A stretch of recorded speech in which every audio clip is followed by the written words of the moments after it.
Yang pertama itu ada keteladanan guru. Keteladanan guru merupakan unsur fundamental dalam proses pendidikan, karena pendidikan bukan sekedar transfer ilmu pengetahuan, tetapi juga pembentukan karakter dan nilai. Dalam konteks pendidikan karakter, guru berperan sebagai model perilaku atau role model yang dapat ditiru oleh siswa dalam kehidupan sehari-hari. Menurut Rohman tahun 2019, dalam jurnal pendidikan karakter, keteladanan guru diartikan sebagai kemampuan guru untuk menunjukkan perilaku, sikap, dan tindakan yang sesuai dengan nilai-nilai moral dan norma sosial yang berlaku. Guru menjadi figur utama yang menentukan arah pembentukan kepribadian siswa.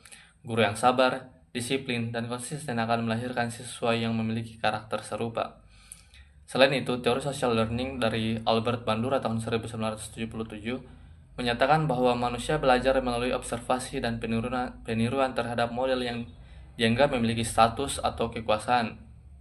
Dalam konteks sekolah, guru memiliki posisi otoritatif dan dihormati sehingga perilakunya lebih mudah ditiru oleh siswa. Bandura menjelaskan bahwa proses modeling melibatkan 4 tahap, yaitu yang pertama attention atau perhatian terhadap model. Kemudian yang kedua yaitu retention atau penyimpanan perilaku dalam memori. Kemudian reproduction atau peniruan dan motivation atau dorongan untuk meniru. Artinya, setiap tindakan guru yang baik yang positif maupun negatif akan menjadi bahan pengamatan dan peniruan bagi siswa. Keteladanan guru secara signifikan berpengaruh terhadap pembentukan karakter disiplin siswa. Guru yang menunjukkan kedisiplinan dalam waktu, berpakaian, dan tanggung jawab memiliki dampak langsung terhadap perubahan perilaku siswa. Siswa yang melihat gurunya konsisten dengan aturan akan menilai bahwa kepatuhan merupakan nilai yang penting untuk diikuti. Dalam konteks sekolah, keteladanan guru tidak hanya terbatas pada aspek formal seperti kehadiran atau berpakaian, tetapi juga meliputi tutur kata, cara mengajar, gaya berinteraksi, dan tanggung jawab terhadap tugas. Menurut Mulyasa tahun 2013 dalam bukunya, Menjadi Guru Profesional menegaskan bahwa keteladanan merupakan metode pendidikan karakter yang paling efektif karena anak didik lebih mudah meniru perilaku nyata daripada mendengarkan nasihat verbal. Dengan demikian, guru harus sadar bahwa setiap tindakannya termasuk hal-hal kecil seperti ketepatan waktu dan kepatuhan terhadap peraturan akan menjadi bahan observasi siswa yang kemudian membentuk kebiasaan dan nilai moral mereka.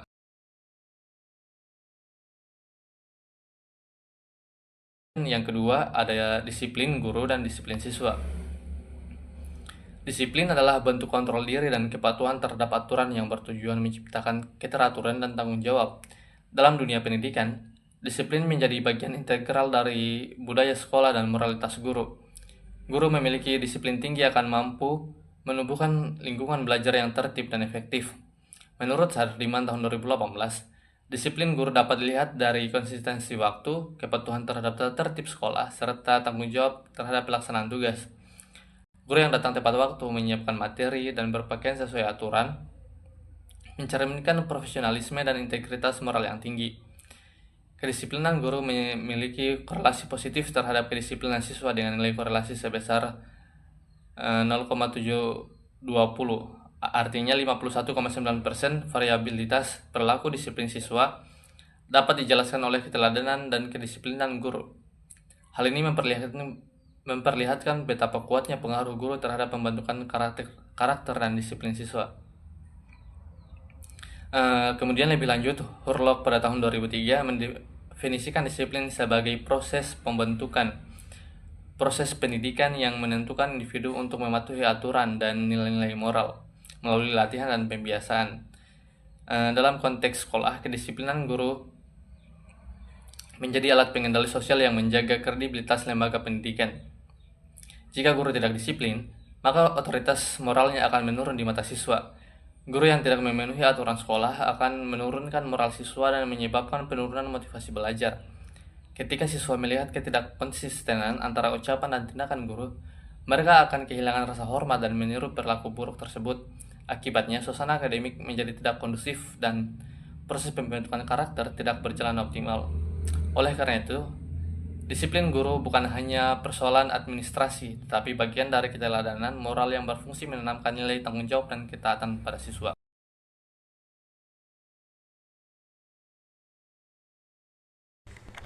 Profesionalisme guru adalah kemampuan dan komitmen guru dalam melaksanakan tugasnya dengan penuh tanggung jawab, etika, dan dedikasi sesuai dengan standar profesi pendidikan.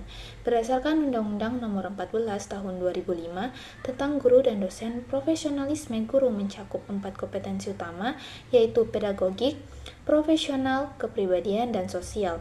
Kompetensi kepribadian merupakan fondasi dari profesionalisme karena berhubungan langsung dengan integritas dan keteladanan moral. Menurut Mulyasa tahun 2013, guru profesional harus memiliki karakteristik yang pertama berdisiplin dalam bekerja, yang kedua mematuhi kode etik guru, yang ketiga memiliki komitmen terhadap peningkatan mutu pendidikan, dan yang keempat adalah menjadi teladan dalam sikap dan perilaku. Guru yang tidak menjaga kedisiplinan dan keteladanan mengalami penurunan wibawa di hadapan siswa. Siswa cenderung tidak menghormati guru yang tidak konsisten antara ucapan dan tindakan. Hal ini membuktikan bahwa profesionalisme bukan hanya tentang kemampuan mengajar, tetapi juga bagaimana guru menjaga perilaku yang sesuai dengan nilai moral dan norma sosial. Profesionalisme juga berkaitan dengan kepribadian yang mantap dan stabil. Guru profesional memiliki kesadaran bahwa setiap perilaku kecil merupakan bentuk tanggung jawab terhadap profesinya. Oleh karena itu, profesionalisme guru tidak dapat dipisahkan dari aspek keteladanan dan disiplin pribadi.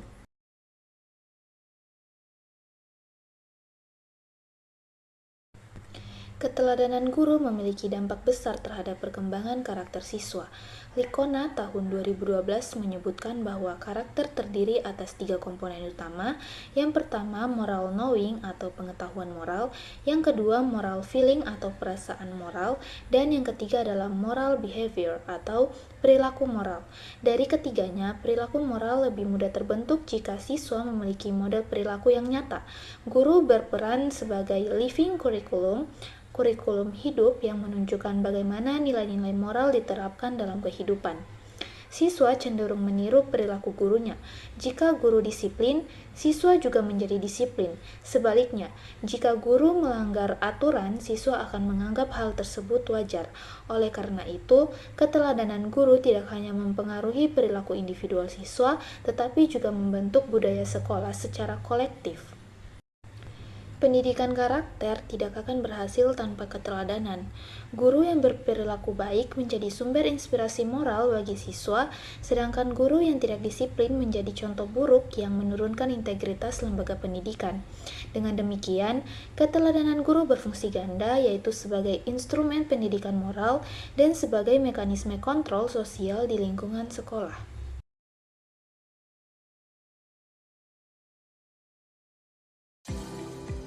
Pagi itu, sekolah sudah ramai. Suara langkah kaki siswa terdengar di halaman, tapi satu guru belum juga datang, yaitu Pak Budi. Beberapa menit kemudian, Pak Budi datang dengan tergesa-gesa. Ia berpakaian dengan tidak rapi dan hanya memakai sandal.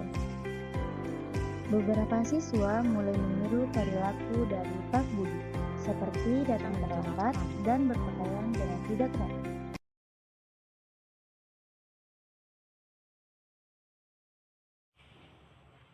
Baik, Assalamualaikum warahmatullahi wabarakatuh. Perkenalkan, nama saya Tarunadèwa Putra dengan NIM A1I124029. Saya di sini akan menjelaskan tentang analisis perilaku Pak Budi terhadap profesionalisme. Kasus Pak Budi menunjukkan adanya pelanggaran terhadap prinsip dasar profesionalisme guru. Kebiasaan datang terlambat dan tidak memakai seragam sesuai aturan mencerminkan lemahnya kesadaran moral terhadap tanggung jawab profesinya.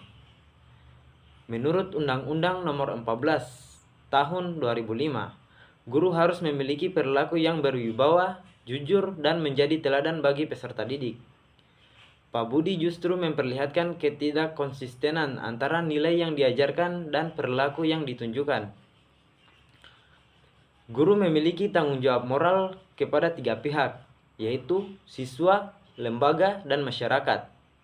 Ketika Pak Budi melanggar kedisiplinan, ia bukan hanya menurunkan martabatnya sebagai individu, tetapi juga merusak kepercayaan siswa terhadap lembaga tempatnya bekerja.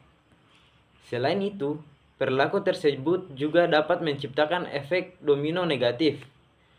Guru lain bisa meniru kebiasaan buruk tersebut, sementara siswa menganggap ketidaktepatan waktu bukan masalah besar. Dalam jangka panjang, perilaku seperti ini dapat melemahkan budaya disiplin di sekolah dan menurunkan mutu pendidikan. Itulah materi dari saya kembalikan kepada moderator. Sekian, terima kasih. Saya akhiri, billahi taufiq wal hidayah. Wassalamualaikum warahmatullahi wabarakatuh.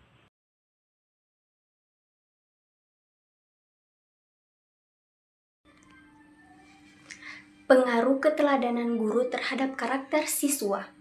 Nah, dalam kasus ini terlihat jelas bahwa perilaku Pak Budi itu ditiru oleh siswa.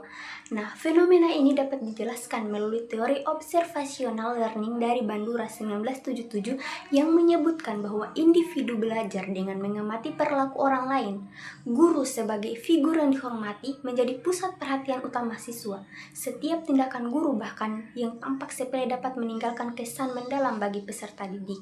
Siswa yang melihat gurunya sering terlambat akan cenderung menganggap bahwa kedisiplinan bukan hal yang penting, tetapi ketika guru melanggar aturan berpakaian sekolah, siswa akan menilai bahwa aturan sekolah itu bisa diabaikan. Dengan demikian, perilaku negatif guru tidak hanya berdampak pada citra pribadi, tetapi juga membentuk pola pikir primitif di kalangan siswa. Keteladanan guru menyumbang lebih dari 50% terhadap pembentukan perilaku disiplin siswa. Artinya, sebagian besar karakter kedisiplinan siswa dipengaruhi langsung oleh perilaku gurunya. Oleh karena itu, jika keteladanan guru menurun, maka kualitas karakter siswa pun ikut terdegradasi.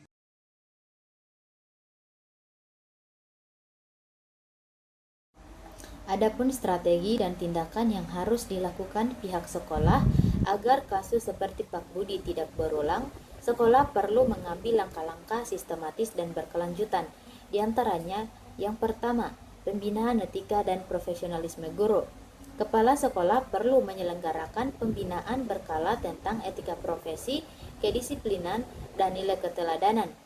Kegiatan ini bisa dilakukan melalui workshop, coaching, atau diskusi reflektif antar guru. Menurut Mulyasa 2013, pembinaan moral guru akan meningkatkan kesadaran etis terhadap tanggung jawab profesinya.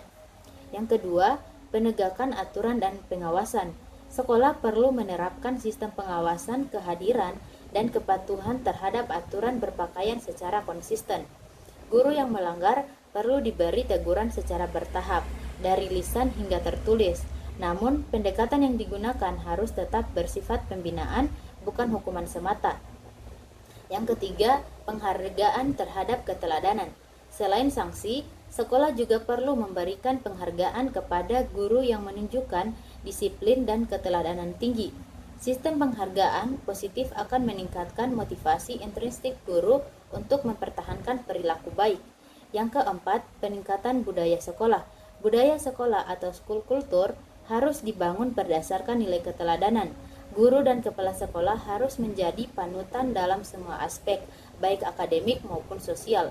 Dengan demikian, seluruh elemen sekolah akan terbiasa menjalankan nilai-nilai disiplin sebagai bagian dari identitas lembaga. Dan yang kelima, kolaborasi dengan orang tua dan komunitas. Sekolah dapat melibatkan orang tua dalam menanamkan nilai disiplin dan tanggung jawab di rumah.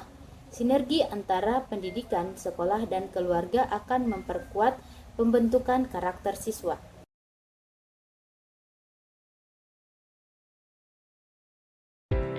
Perilaku Pak Budi yang sering datang terlambat dan tidak memakai seragam sesuai aturan tidak mencerminkan profesionalisme guru secara optimal karena guru sebagai teladan harus menunjukkan disiplin dan konsistensi. Keteladanan guru memiliki pengaruh signifikan terhadap karakter dan disiplin siswa. Guru yang baik sebagai teladan dapat membentuk siswa yang disiplin dan bertanggung jawab.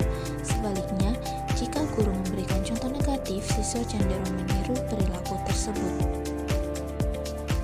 Pihak sekolah